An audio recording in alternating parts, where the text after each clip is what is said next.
I mean, I think both of us must be tired talking about this by now, but we just have to do it. It's less than a week until they announce the Ballon d'Or winner for 2024, and now is a good time to talk about, the front runners and who could likely win it.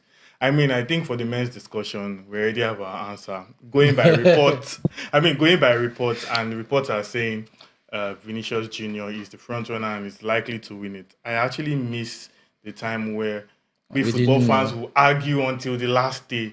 Now Fabrizio Romano will come and tweet 4 days to the event and say confirmed, here we go. Vinicius to win the Ballon d'Or. But I still personally feel like going by what Ballon d'Or posted something on their account. People were arguing about the criteria for Ballon d'Or, and I'll read out what they put on their account as the criteria for them to give the men's award. And if we are going by that criteria, I would just like to ask you one last time who you feel should win it. I know we are saying Bellingham, but I'll read out what they put on their account. And if we are going by that, let's see who would. Okay, so they are saying it is based on 3 main criteria. Okay. This is the Ballon d'Or official account. Number 1, individual performances, decisive and impressive character. Number 2, team performances and achievements. Number 3, class and fair play. Going by all this, it's not Rodri. Rodri? If you think about it, he won the Champions League. He won with he won the Euros. He won the league. Mm-hmm. He did a treble. Mm-hmm. No, he did a double. He did a double. He won for both. It's not a double. Well, he won for both club and country at least. Okay. He's the only person that won for club and country in the top 4 names. Mm-hmm. Bellingham did not win for country. Mm-hmm. Rodri won for both club and country, and he performed well as well. Yeah, but he won his league. Yeah. What Bellingham won? Bellingham won a double. In fact, he won a double and also won, I think, Super Cup. Spanish Super Cup as well. It doesn't really matter. Yeah, it doesn't matter. Things, but he won the league and the Champions League. He was the best player in the league, and he was the what's it called now? The young player of the tournament for the Champions League. And of course, in terms of like the best 3 players or best 4 players from Champions League, you know that Bellingham was there as well. Yeah. And then for his national team, he got to the final. He was one that made sure he didn't get eliminated. So he had the moments, he had the accolades, the trophies, every time he scored, 19 league goals, 20 something goals in all competitions. I mean, and in terms of club performances, he kept kept showing up for Real Madrid. Personally, I think that Bellingham, this should have been titled for Bellingham the minute, right from like the Euros. Right from the Euros. Yes. Yeah. Once after I scored that overhead kick, which saved England, and that same period, Vinicius was getting knocked out of Copa America without having performed at all. I think it was just one match that he showed up. Yeah. And like I always say, it's those moments and those tournaments are like the differentiators. Yeah. So that means that you already have front runners before that point. Then you start using this to differentiate. Yeah, by that point, Rodri was not a front runner. Yeah, I agree. Exactly. So I don't the way Rodri's name came out, and it wasn't even, if we are being real, Rodri was not Spain's best player in that tournament, but he collected the award. Yeah. He was not their best player. It was not their most decisive player. Their most decisive player was Lamine Yamal. Their best player was probably Fabian Ruiz, who had a fantastic tournament in the same midfield as Rodri. But Rodri got the accolade because the elder statesman. Even in the final, he got injured. He was taken out, and even the person that came on for him did a great job. And all that. So I think in all, what happened with Rodri is something I always complain about. Yeah. I feel like if that person is not already a front runner, then one tournament should not put the person there. I feel like those tournaments are there, at the end of the season to now differentiate between when 2 people are neck and neck. And at that point, everybody was saying Bellingham, Cruz, Vinicius, those guys.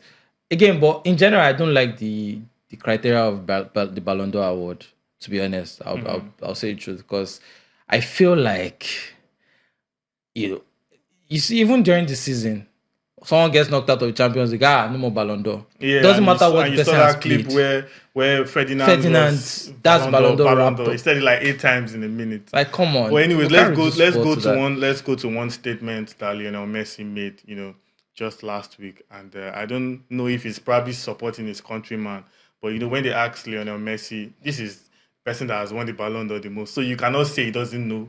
He doesn't know about Ballon d'Or. But when they asked Lionel Messi who would he pick to win this year's Ballon d'Or, his answer was Lautaro Martinez. Of course, he'll say and that. And he said Lautaro Martinez had a great year, blah, blah, blah, blah. Do you agree with that statement? No. You know me, I'm a big Lautaro. Lautaro scored in a big game, by the way, against Roma. He scored the only goal. And that's for this season now. For last season. My problem with the Lautaro talk is that as at March, April, nobody was talking about Lautaro for Ballon d'Or. May, nobody was, because after February, Lautaro scored only one goal for Inter. He had a drought for 15 games. Yes, or so. He scored only one goal for Inter. Everybody was like, oh, the season was wrapped up. He was the one that missed the penalty that knocked out Inter from Champions League in the second round. Yeah. Then he went about being in terrible form till the end of the season. Nobody was talking about Lautaro. Even after the group stages in Copa America, nobody was talking about Lautaro. It was until the final.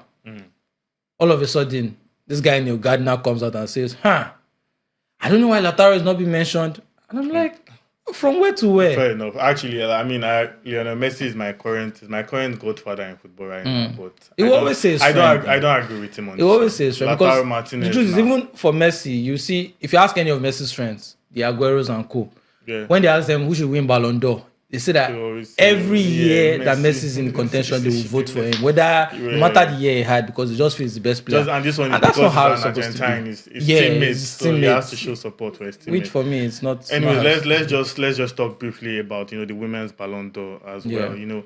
Bon Mati is the current holder, and there's a team that has followed in the last three winners of the Ballon d'Or for the women, either playing for Barcelona or Spain.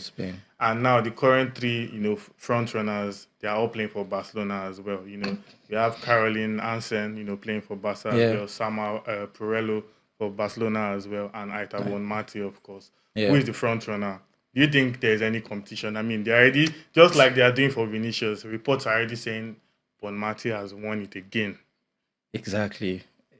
I have a problem with these things being out before the date, to be honest. Like you said before. Yeah. What's the point? There's no point. Like, it just takes out everything. everything. I remember when we didn't know who we argued till the last day. We were watching it, we were seeing the suspense. Right. And then you see the look on Ronaldo's face when he was expecting to win it. And then, exactly, that was what made it even more interesting to watch. But why am I watching the Ballon d'Or ceremony when I know he's going to win? It's just a formality at this point. They've already said she's going to win. Yeah. We know she's going to win it. All those ones that Ballon d'Or are doing that, they're saying that they will put in an envelope and nobody will know. It's BS. Even if you put in an envelope and nobody will know, Fabrizio will know. I don't know how he does it, but he's always going to. He always has this. So, but I think it's deserved. I think there's no doubt that she's the best player in the world currently, and it's absolutely deserved. I think when, in contrast with Vinicius, she performed for both club and country. So she showed her workings on the club level and at the international level. In fact, I think the reason why Vinicius is getting this is because there was a huge anti-Bellingham campaign. Yeah. That started because I think he did his PR thing too much. It went too far. So it now angered people. They now started, because there's no reason why Vinicius should be the front runner when you compare both of them. Because even when Vinicius was injured last season, Bellingham was the one pushing this Madrid team. Yeah. Of course, even in the final of the Champions League, Bellingham got an assist. It was unassisted Vinicius goal. Yeah. And Vinicius almost missed that chance, to be honest. He miskicked and all, but it was a great performance from him, or a fine performance from him as well. But to go to not perform for your country. Remember that when Messi won it in 2021, Copa America, he went out of the Champions League second round and everything, and all of a sudden Copa America became this all-important thing. And also, why are we not talking about our boy, Ekong? If Messi can win because of Copa America, why can't the best player at AFCON at least be in top 10? Agreed. Exactly. We're talking about Lautaro because of Copa. Why are we not talking about Ekong because of Copa? Why are we talking about Lookman? When you put it, Lookman actually has a good shout. Yes. This guy, El Kabi, the guy who scored, wanted to kill Aston Villa in the... But realistically, where do you think Lookman will finish? If it's not top 10, we'll riot though. Top 10. Because that hat-trick in the Europa League final has to count for something. Agreed. Oh, Boniface. I don't think Boniface is not even nominated. He's not there. He's not even nominated. So, but El Kabit wasn't nominated. Funny enough. Yeah. And I think that's weird. He scored 33 goals for Olympiacos. Scored the winner for them in the Europa League final. Scored more knockout goals than anybody. Yeah. I scored 11 knockout goals and about 15 or 16 goals in European competition, and he's not. Anyways, we'll see. Like officially, the award is going to be announced in less than 7 days. Even though unofficially it has already been announced, and we're just waiting to see if it's all formalities and if Vinicius Jr. and Aita Bonamati would be named as the Ballon d'Or winners for the 2024 award. Of course, we've shared our views. Both of us here agree that maybe Bellingham should be a more deserved winner. And we'd like to hear from you as well. Tell us what you think in the comment section below. Who do you think should win the Ballon d'Or for this year, and what criteria are you basing your answer on? Let us know in the comment section below. Make sure you share, like, and subscribe to our channel if you've not done that already. And we'll be here in 7 days to discuss about the official winner. See you soon.